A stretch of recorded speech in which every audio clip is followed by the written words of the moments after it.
Dear friends, if this story touches you, a like and subscribe will help others find it too. Enjoy. Dune, the political web of Arrakis. In the year 10,191 of the Padishah Emperor's reign, the most powerful man in the known universe sat on the Golden Lion throne and was afraid. But in his team. Not afraid of rebellion or war or the cold vacuum of space between stars. He was afraid because he understood something that his subjects did not, that all of his power, every ship, every soldier, every coin in the Imperium's treasury, rested on a single grain of sand. Literally. The spice melange, produced only on one planet, controlled by no one and everyone. The substance that made interstellar civilization possible, that extended human lifespans, that allowed navigators to fold space and move entire fleets between stars in an instant. Without it, the Imperium would not collapse. It would simply cease to move. This is the political web of Arrakis, and once you see how it works, you cannot unsee it. Let's start where all power in the Imperium starts, not with the Emperor, but with a guild. The Spacing Guild holds a monopoly so complete that most people don't think of it as a monopoly at all. They think of it the way we think of gravity, an invisible force that simply exists, that structures everything, that no one questions. The Guild controls every highliner in the known universe. Every highliner. That means if you want to move an army from one star system to another, you pay the Guild. If you want to ship food to a colony planet on the edge of the galaxy, you pay the Guild. If the Emperor wants to send a single letter to a great house across the stars, he pays the Guild. And the Guild sets the price. Think about what that means for a moment. The Landsraad, the Council of Great Houses that forms the check on imperial power, is perpetually in debt. Not because the houses are poorly managed, not because they make bad decisions, but because the fundamental cost of existing in an interstellar civilization runs through the Guild's hand. Every house is paying an invisible tax on every shipment, every soldier, every supply run. The Guild doesn't need armies. It doesn't need political influence. It has something better, a chokehold on the circulatory system of civilization itself. But here is the part that makes this truly terrifying. The Guild's navigators, the mutated humans who actually fold space, who see the safe path through the void, are addicted to spice. They require it to function. Without a constant supply of melange, a navigator cannot navigate it. Without navigators, highliners cannot move.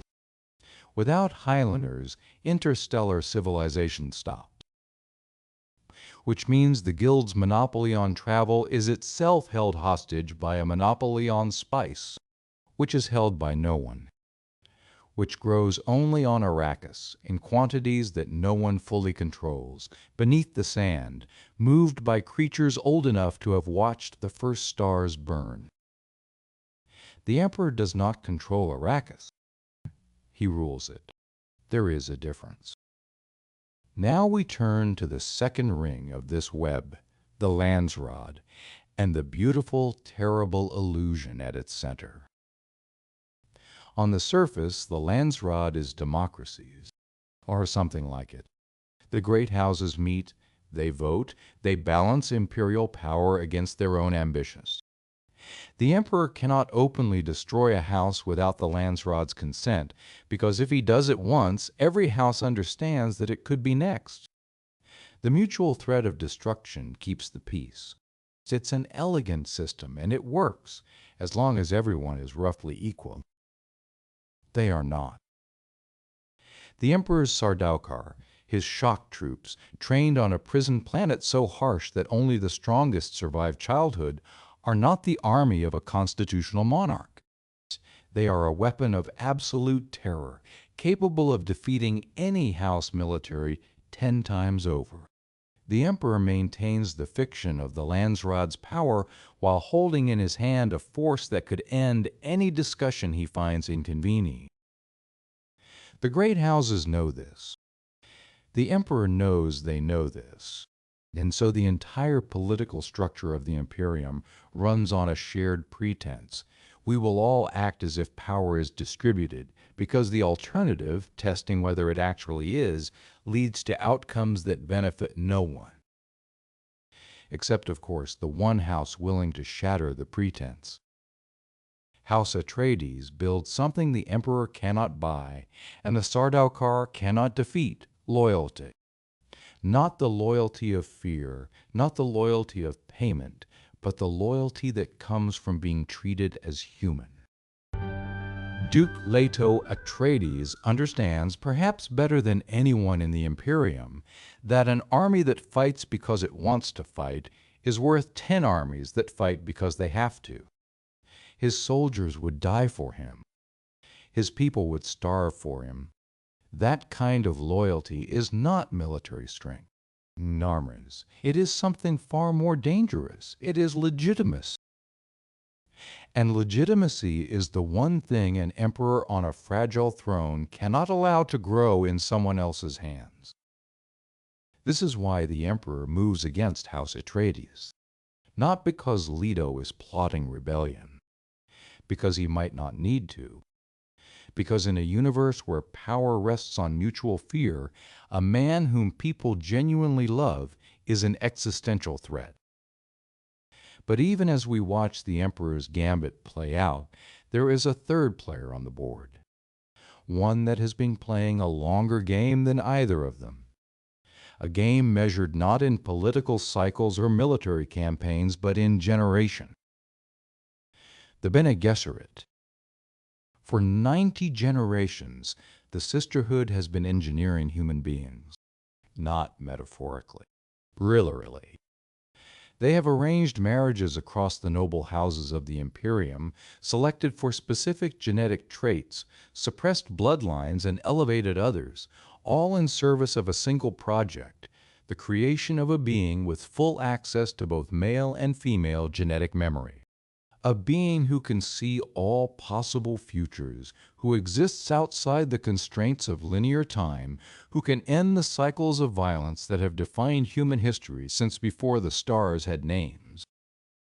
The Bene Gesserit call this being the Kwisatz Haderach. To achieve it, they have inserted themselves into every power structure in the Imperium. They place Reverend Mothers as advisors to great houses, as consorts to emperors, as seemingly helpless political pawns who understand exactly what they are doing.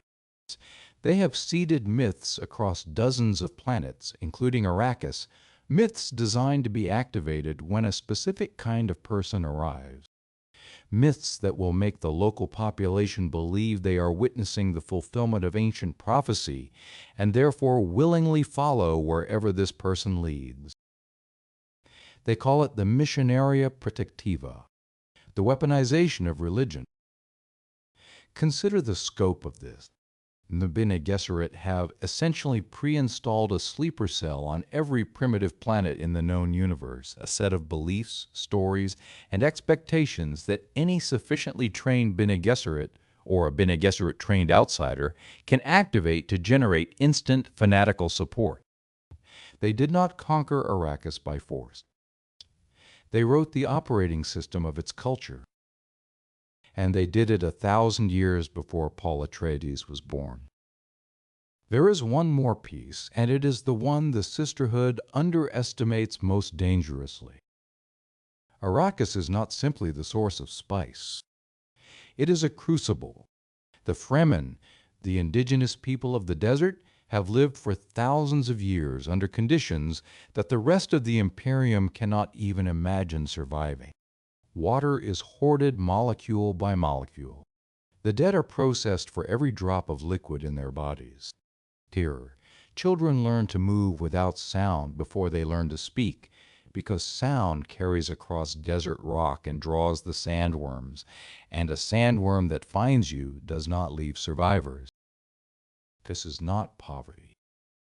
This is not backwardness. This is refinement. Fremen others do. The Fremen are the most lethal military force in the known universe, and no one on the Golden Lion throne has ever thought to count them as a threat because they have never moved. They have never needed to. They are waiting for something worth moving for. The Bene Gesserit planted the myth. The spice extended Fremen perception in ways not even the sisterhood fully accounted for. And generations of survival have produced a people who are not soldiers trained to fight. They are predators shaped by their environment to kill, and they have been hiding in the one place the Emperor Sardaukar would never go looking, the deep desert, where even the worms are gods. Now bring all of this together and look at what the Imperium actually is. You have an emperor who rules through fear of Sardaukar while being terrified of losing access to spice. You have a guild that controls all movement in space while being completely dependent on a single substance from a single planet. You have a council of great houses locked in a balance of mutual destruction, all of them slowly bled dry by transit fees and political maneuvering. You have a secret statehood engineering human evolution over centuries, treating politics as a garden to be pruned.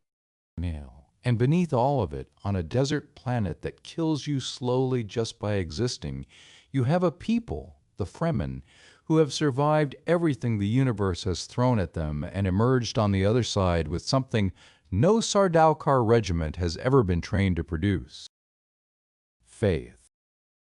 Not the manufactured faith of the Missionaria Protectiva, though that too is present. Something older. The faith of people who have learned to find water where there is no water, who move through the desert the way the desert itself moves, in silence, without waste, without mercy, without end, who dream of a green Arrakis with a patience that spans generations and never stop dreaming. When a Bene Gesserit trained Duke's son arrives carrying the right bloodline, the right myths, the right training, and the right grief, this is the match he strikes. The political web of Arrakis is not a web of intrigue, though intrigue runs through every thread. It is a web of dependency. Every great power in the Imperium needs something that only one other power can provide. The Emperor needs the Guild. The Guild needs the spice. The spice needs Arrakis. Arrakis is controlled, in the end, by the people who know how to live on it. And the people who know how to live on it have been waiting, for longer than the Imperium has existed, for someone to show them that the web can be broken. This is why the most powerful man in the known universe is afraid. Not because of what is coming, because of what he knows he cannot stop. The Emperor sees it from the throne. The Guild sees it in the folds of time they navigate. The Bene Gesserit feel it in the patterns they have spent 90 generations trying to control.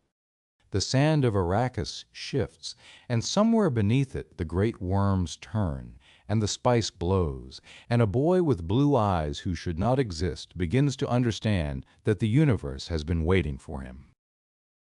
The web holds everything together, and he is the thing it was never built to contain. Thank you for being here. If you'd like more stories like this, subscribe and drop a like. It helps more than you know. And if you have a book or story you'd love to hear, tell us in the comments. We read every one. Until next time.